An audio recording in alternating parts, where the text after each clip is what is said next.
দর্শক, এই মুহূর্তের ব্রেকিং নিউজ আপনাদেরকে জানিয়ে রাখি যে ইসরায়েলের প্রধানমন্ত্রী বেনিয়ামিন নেতানিয়াহু, যার কার্যালয় লক্ষ্য করে ইরানের পক্ষ থেকে একটি ব্যালিস্টিক ক্ষেপণাস্ত্র চালানো হয়েছে, একটি হামলা চালানো হয়েছে। সেই হামলায় ইসরায়েলের প্রধানমন্ত্রীর কার্যালয় সেই অভিমুখে কিন্তু একটি হামলা চালানো হয়েছে। অর্থাৎ এই হামলাটি দশম দফায় চালানো হলো।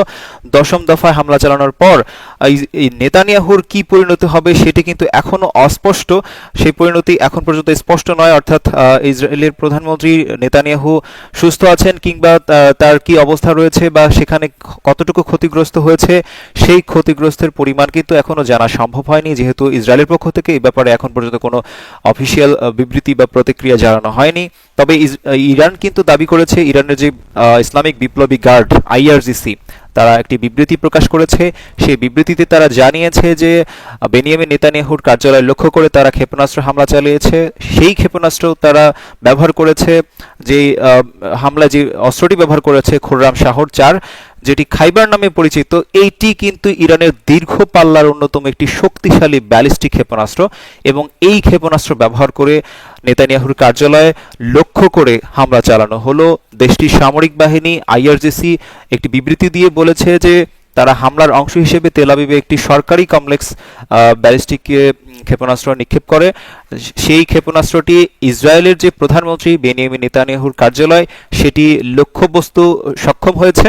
সেই লক্ষ্যবস্তুতে তারা অর্জন করতে সক্ষম হয়েছে। সেখানে তারা বলেছে যে এই ক্ষেপণাস্ত্র উচ্চ ক্ষমতা সম্পন্ন এবং ভারী ওয়ারহেড বহনে সক্ষম, যেটি দূরপাল্লায় আঘাত হানতে পারে, এমনটাই কিন্তু তারা বিবৃতিতে বলেছে। সামরিক বিশ্লেষকরা মনে করছেন যে যেহেতু এটি উচ্চ ক্ষমতা সম্পন্ন একটি ক্ষেপণাস্ত্র, এই ক্ষেপণাস্ত্রটি নেতানিয়াহুর কার্যালয় যদি ভেদ করতে পারে তাহলে একটি বড় ধরনের ক্ষতির সম্ভাবনা আছে। যদিও এই ব্যাপারটিতে এখন পর্যন্ত শেষ পরিণতি কি হতে পারে সেটি এখন পর্যন্ত জানানো যায়নি। তবে আপনাদেরকে জানিয়ে রাখি, কিছুক্ষণ আগে আমরা জেনেছিলাম যে ইরানেও কিন্তু যে পারমাণবিক কেন্দ্র রয়েছে, নাতানজ পারমাণবিক কেন্দ্র, সেই পারমাণবিক কেন্দ্রে কিন্তু হামলা চালিয়েছে ইসরায়েল এবং যুক্তরাষ্ট্রের যৌথ অভিযানে।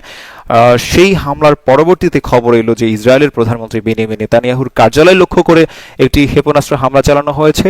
সেই হামলায় নেতানিয়াহুর পরিণতি ঠিক কি হতে পারে সেই ব্যাপারটি এখনো স্পষ্ট নয়, সেটি অস্পষ্ট রয়েছে। তার কারণ হচ্ছে যে ইসরায়েলের পক্ষ থেকে এখন পর্যন্ত এই বিষয়টি নিয়ে পরিষ্কার জানানো হয়নি।